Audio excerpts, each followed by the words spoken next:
Well met, brave adventurers. This is the Jonin Monkey, bringing you the second part of the Fire Emblem Secret Stones playthrough. And, yep, we've actually got gameplay. Heavily scripted gameplay, but gameplay nevertheless. Yes, this is the wonderful tutorial level. Now, basically, Seth is saying, here's a sword, I don't want you to fight, but take it just in case. And the game's now explaining that all weapons have durability ratings, so basically what it's saying is, don't go swinging the sword around recklessly, because if the durability hits 0, the weapon will break and you can't use it anymore. And now we have our first sign of actual enemies. And like always, Seth is telling Erika to get back, but Erika's saying, no! I'm the generic anime heroine, I can always fight! So yeah, this is what the battles look like. It's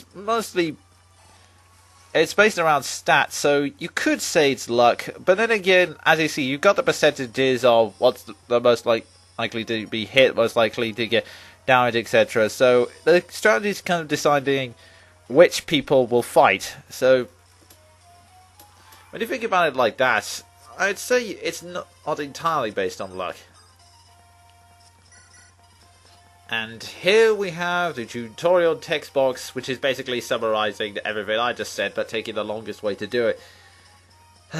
I apologise. The reason I stuck it on the easy mode was because I thought there was some important dialogue or something I could comment on, but in all honesty, there really isn't. It's basically just a mistake I made beforehand, and now I can't really start it over, so you get...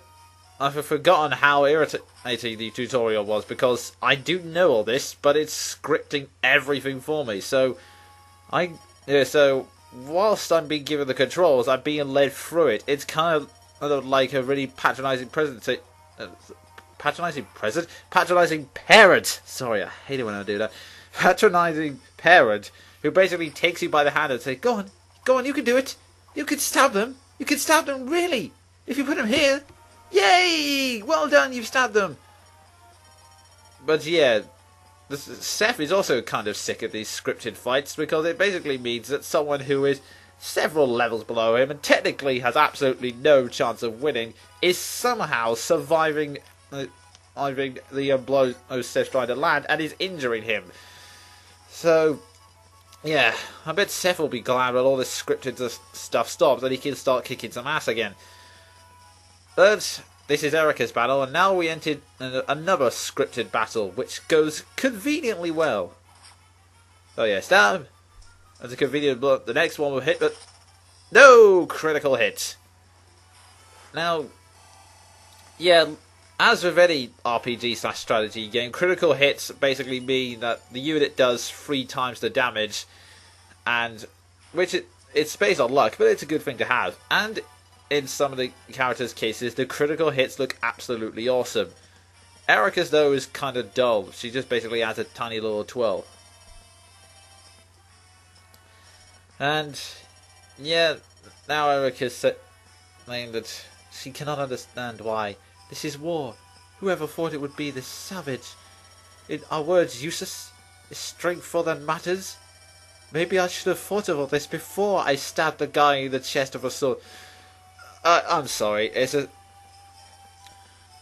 I know I'm taking a slight mocking tone and being cynical, but it's not that I hate characters who are sort of pacifists. It's kind of a nice thing to do, and I understand, but there were just times where it just gets really irritating. I mean, you thought Elwood's from FE7, yeah, he was an irritating pacifist too, but at least he knew when it was time to stop bitching about it and fight. Erika, and at least he stuck to his principles. Erika she keeps switching her mindset. 1 minute she's saying, oh, I don't want to fight, it's too savage. And the next moment she's skewering someone through the freaking chest. Or saying, we must charge into battle. So, it doesn't really work. But anyways, during my blathering, Ferelio is now being invaded by a small border force from Gardo. And this mustached man, sorry, I should do some research into his name, but to be honest, he's a generic boss. He's going to die soon. But at least he goes out in an incredibly flashy way. Yeah, critical hits do look kind of fancy in this game. Now, yeah, this is explaining the weapons triangle. It's kind of best way to explain this. It's kind of like a rock paper scissors version in the fact that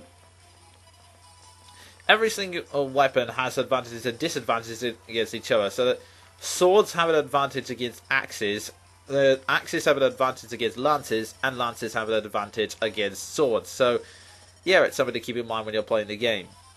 And this little girl here is Tana, who is the princess of Elia, who is basically... Wait, she was here because she was waiting for Erika. And unfortunately, she's kind of as stupid as Emphraim because he hasn't really thought this through. Basically, what she was saying in that past conversation is, you will not invade this fortress, for I am the princess. And the guy's going, well, you're the princess? Sweet! Hostage! Well done, Tana. You've doomed your entire kingdom. Okay, maybe that's a bit of a stretch, but yeah, heck, it could have happened. So yeah, we've now got the generic situation here where Seth is basically saying, yeah, maybe we could bypass the trouble. But Erika's going, no, we have to stop them, otherwise Ferelia will end up exactly the same as Renee's. And Seth then says, well, what about your whole promise not... what about your whole moral beliefs of not killing people? And Erika goes, what morals? It's not like I'm ever going to bring this up again anyway. And here we go. And as the tutorial dialogue box says, we can now control Seth as well. Hurrah. And as we can see here, he will crush his enemy in one blow. So, yeah, that sounds impressive, but it kind of gets less useful as time goes on. Because at this stage, Seth is so powerful, he basically ends units in one blow and takes up all the experience. And in the later levels, his stats are just too weak for him to be a serious threat to any of the bosses on other high-level units. So, it kind of just... he ends up just becoming useless overall, which is a bit of a shame, but oh well, what can you do? And Erika is now being practically forced by the game's tutorial screen to go here and listen to this person who says, Gates can heal you, go there. In very, very strong hints. No. And now the blue-haired guy, who, like he says, is having a very lucky day. Oh, I love the stupidity of princesses. Go, my loyal minions! Only one move, though. But anyway, enough of that, because with Ganon music, here comes help from Franz and Gideon, who we have already seen in previous cutscenes. And basically... they're saying, we should probably join in this fight and take back the fortress and probably rescue the princess, who was quite stupid. So yeah, this is a scripted fight. Yeah, Gideon takes a slight injury, which is really not that bad, but Franz is worried all the same. It's just a scrum.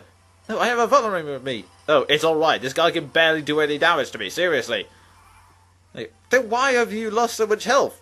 Because I started with low health for some reason. Actually, that's a good point. I know this is just game logic and it doesn't really make that much sense, but how the heck did he lose that much health? Did he, like, trip at one point during the journey? Did he break his arm or something? I mean, how the heck did he lose that HP? But anyway, game logic aside, yeah, this is basically showed off the fact that you can trade items and get... And in this case, we're lending him a jounrey, which is your standard healing item, in order to increase his HP. And now, the two of them have only just noticed that Erika and Seth are now kicking the crap out of all the bandits and soldiers in the area, and will now join them to kick some more asses. And you'll see what happens in the next part. See ya.